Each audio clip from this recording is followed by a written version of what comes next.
We are finally back with peak dragon waifu and spider waifu Isekai, aka Tsukimichi Moonlit Fantasy Season 2. Now, I have waited, and I am sure you two have waited a long time for this. Well, a long time being, 2 years now? 2.5 years? It has been a while. I remember Season 1 overall fondly. I enjoyed it. I thought the premise was somewhat unique, and I liked just the overall lighthearted tone while still exploring some more somber subjects. Now, just to start off here, I want to make a few comments on the intro to Season 2, as I think it looked somewhat interesting. We do see many new characters that I'm sure is going to be introduced, but we do also spend a lot of time in the intro on the two other heroes we heard slightly about at the end of Season 1. Now, these two heroes are like Makoto from his world, right, from modern-day Japan, and it is going to be interesting how they put them into the story in Season 2. Also, keep in mind, I am not a light novel reader, so I don't have any heads up on what's going on in the story. Also, no spoilers, as usual. But I'm interested to see what they do with that, how they can put these two other heroes in, and how they will relate to Makoto, and how they will all coalesce and maybe play off each other, have conflicts with each other, and how that will resolve, if at all. I think that storyline can be fun and interesting and intriguing this season, and it looks like they are going to be delving into that as the end of the episode showcases the name for the episode coming next week, which seems to be delving into the heroes somewhat. So, very interested to see how that goes. Of course, though,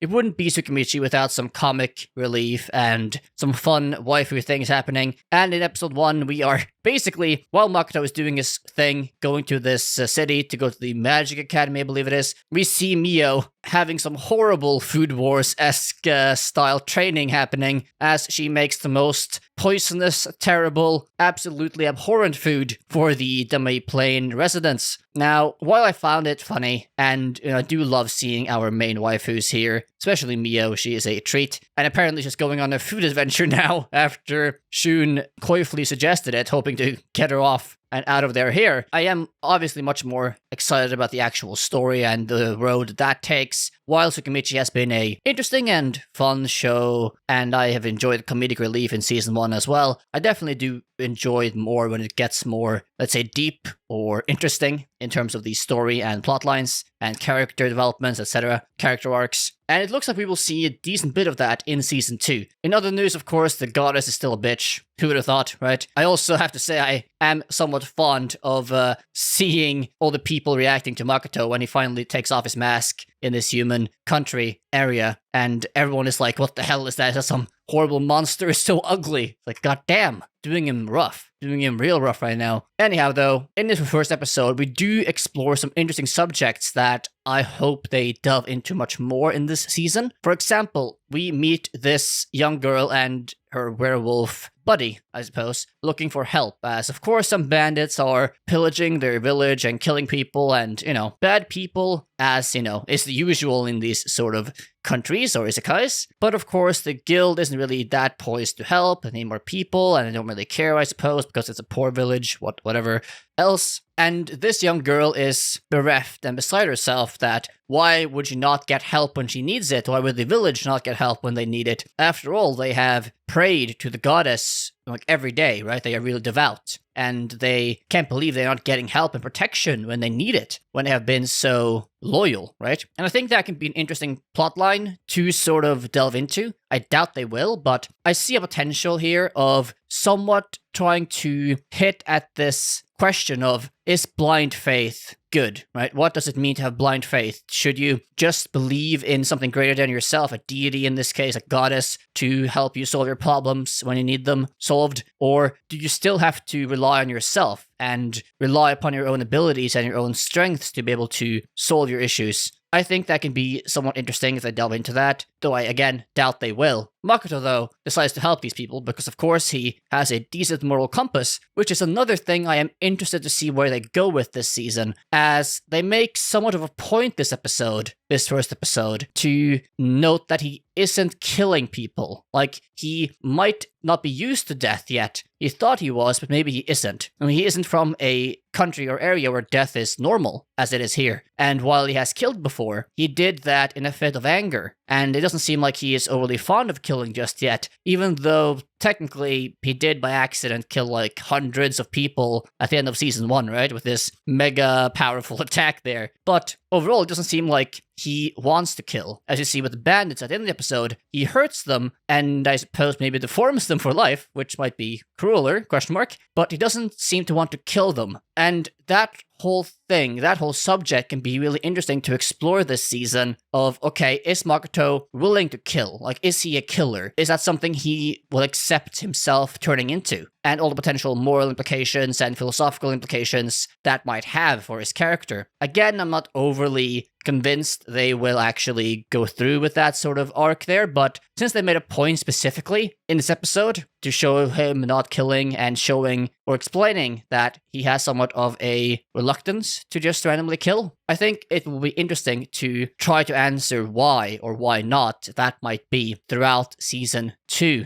I'm just saying, if those bandits were in my town, I would not be showing the same restraint Makoto is. But then again, I guess I'm not that good of a guy in comparison. But yes, exploring Makoto's moral compass and in turn also his relation to death and how he handles that will be interesting this season. And there's a lot of potential there as he hopefully learns more magic moving forward, question mark, and also how he will eventually, I am sure, clash with the other heroes and whatnot that comes crashing down over the course of the season. I am quite fond as well of the Lich that we got close to the end of season 1, how he is this episode of being all about, no, I can't let you stay in a poor inn or a poor man's inn. What will Mio and Shun think? They'll gut me alive. And I'm interested to see more of his character, as we really didn't see a lot of him at all in season 1, but it looks like he will get a much bigger role in season 2 as Mio and Shun are back in the demiplane. While Mio, I suppose, maybe going on her culinary adventure, but still. Also, since Makoto went on this journey with only his Lich companion and wanting Mio and Shun to stay back, as well as everyone else, to protect them, because I assume he,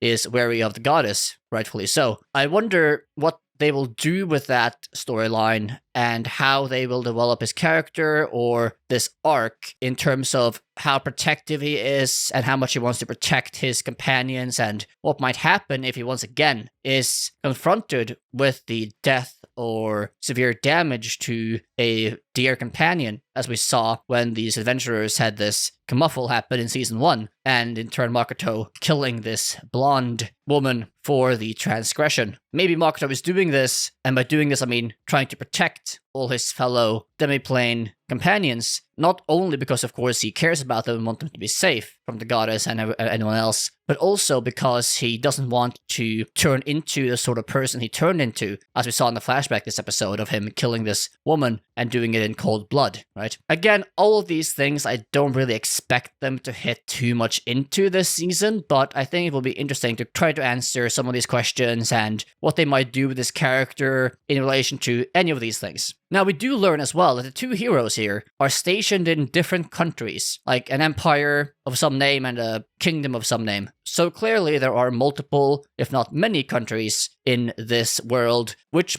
begs the question, what are the geopolitics like? What or how does this world work in comparison in relation to world politics and anything else, power struggles and whatnot? Even though the humans are fighting the demons in this grand war, what are the relations between different human countries and how might they be strained or not strained, and what will that turn out to look like? Hopefully we will get a lot more info on these countries and how all the different realms in the human world interact with each other, even though I suppose that's not really something this anime is too interested in, but hopefully we will get some, because I am absolutely a slob for geopolitics and all these technical things. I love them to death. But of course, the more interesting story here, as I mentioned before, is this trio, having Makoto and these two heroes and how they will interact with each other and how this will all turn out. Because these two other heroes, they were summoned by the goddess on her demand or at her prerogative, right? While Makoto was basically thrown in there by this other deity or godly being, right? And she had to deal with him and threw him away. So it'll be interesting to see Makoto being so scorned and mad at the goddess, and rightfully so, and how that might translate into how he treats these two heroes that have been favored by the goddess and blessed by the goddess and gotten all these good things from the goddess, and maybe as well how he will try to convince them that,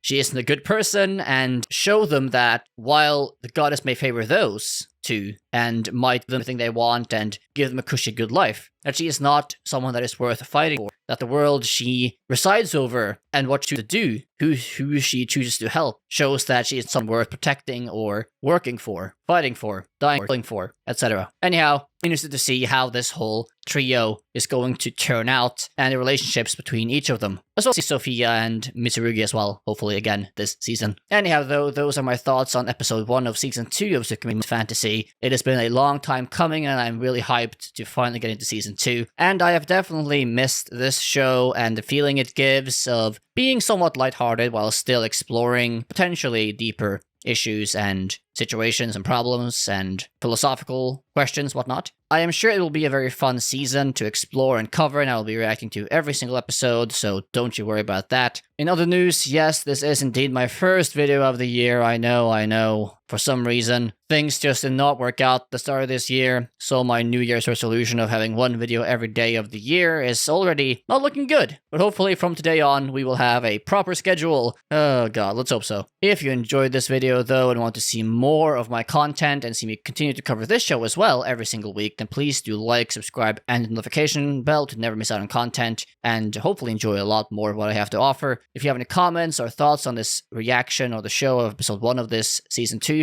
leave all those down below, and I hope you have a good day, and I will see you next time. So bye-bye, keep watching anime, have a good day.